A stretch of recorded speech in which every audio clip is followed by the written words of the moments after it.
Once upon a time, there lived a most beautiful and kind young girl.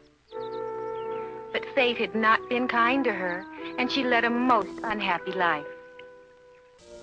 For you see, her mother had died when she was still a baby, and her new stepmother was most cruel and unkind, forcing the young girl to do all of the housework without ever offering to help. The wicked stepmother had 2 daughters of her own, and unfortunately, they seemed to have inherited all of their mother's laziness and meanness. Cinderella.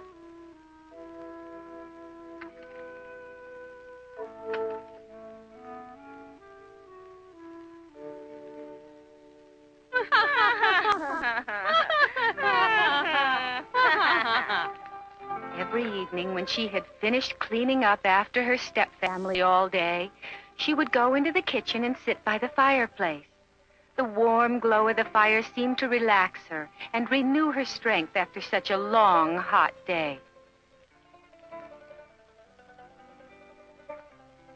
But her sisters laughed at her and began to call her Cinderella, because her clothes were always flecked with the ashes of cinders from the fire.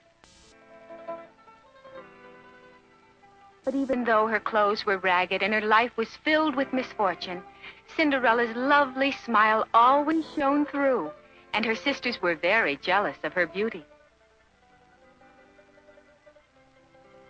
One day, a courier from the castle delivered an invitation to a grand ball to be hosted by the handsome young prince of the land. It was to be a gala and festive affair, and to it was invited every young girl in the kingdom. The stepsisters immediately began to squeeze into their finest gowns and put on layer after layer of rouge and lipstick. After all, there was always the chance that they might catch the young prince's eye, and if they were really lucky, he might even propose. But to poor Cinderella, the ball only meant more work on top of her already tiring daily chores.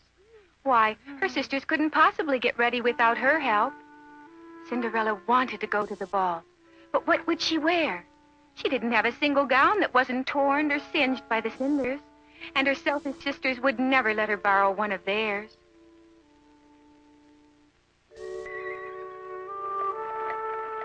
The stepsisters left for the ball with not so much as a word of thanks to Cinderella for her help in getting ready. And as usual, Cinderella was left alone to clean up after them. Oh, look at that mess! How could her sisters be so cruel and inconsiderate? Just once, Cinderella wanted to dress up and go to a party, to dance and have a good time like all the other girls her age. How could her sisters be so cruel and inconsiderate?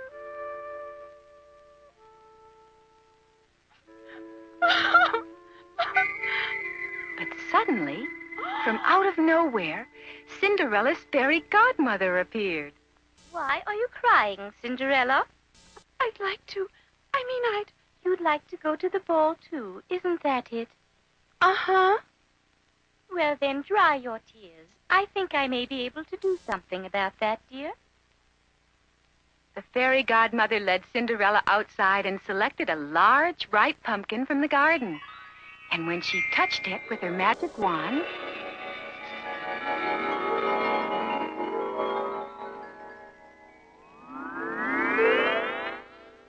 Why, it's a carriage. next, the fairy godmother opened the mousetrap, and one by one... There's 1, there's 2, there's 3, there's 4, there's 5,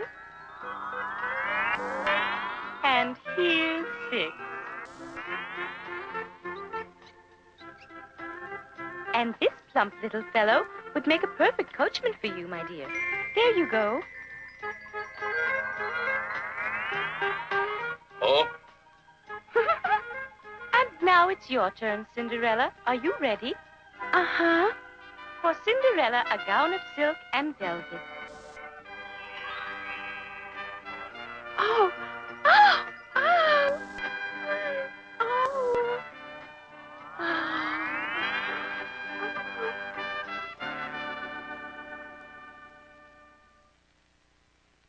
But, Cinderella, just one word of warning.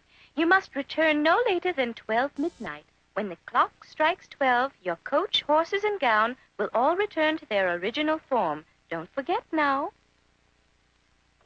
I won't. I'll be sure to be back by then. Have a nice time, dear. And so it was that Cinderella set off for the ball, escorted handsomely by her mouse coachman and pumpkin carriage, and wearing a beautiful silken gown and sparkling glass slippers.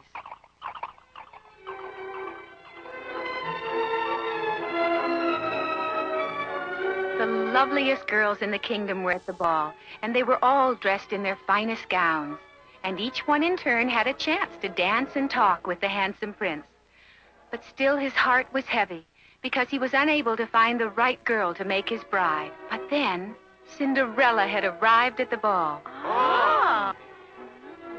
Huh? As Cinderella made her entrance, all eyes were turned in her direction.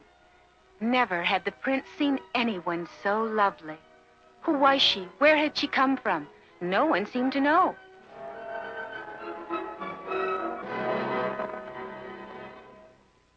Please. Yes. They danced and they danced, losing all sense of time and place.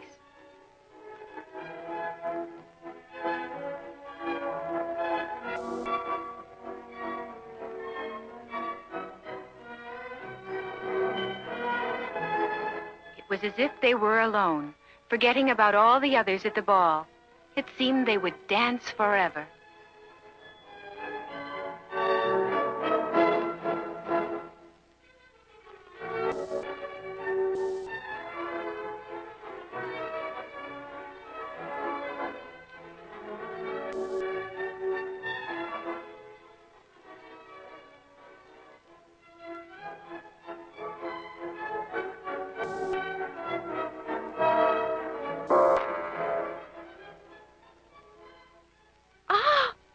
It was 12 midnight. Cinderella had lost all track of time. What is it? Wait! Come back! Wait! Stop her! What? Huh? Stop! Please wait!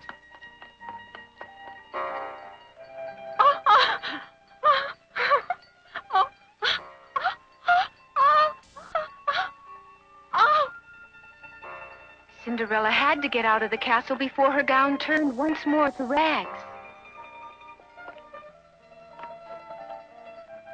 Hurry, hurry, please. It's about to strike 12. Oh? Wait! At least tell me your name.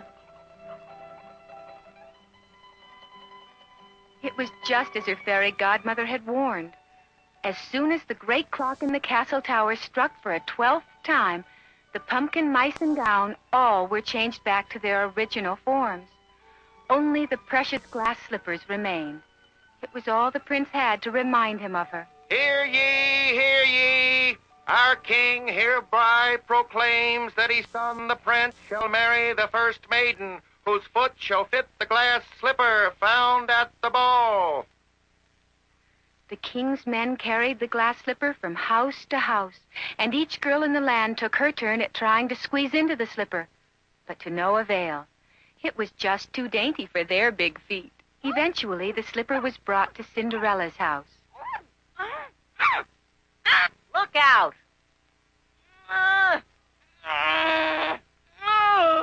Finally, it was Cinderella's turn.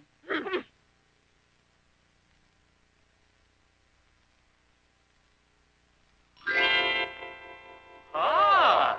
Oh. Ah! Ah! There was no doubt about it. Cinderella was the girl from the ball. Cinderella was then taken directly to the castle.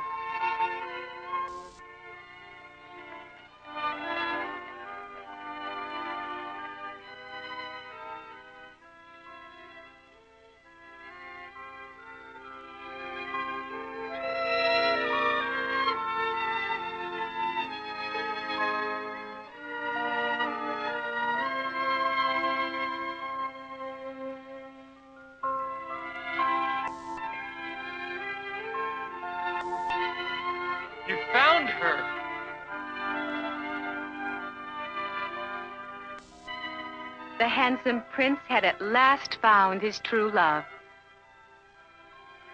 And their wedding was proclaimed throughout the land.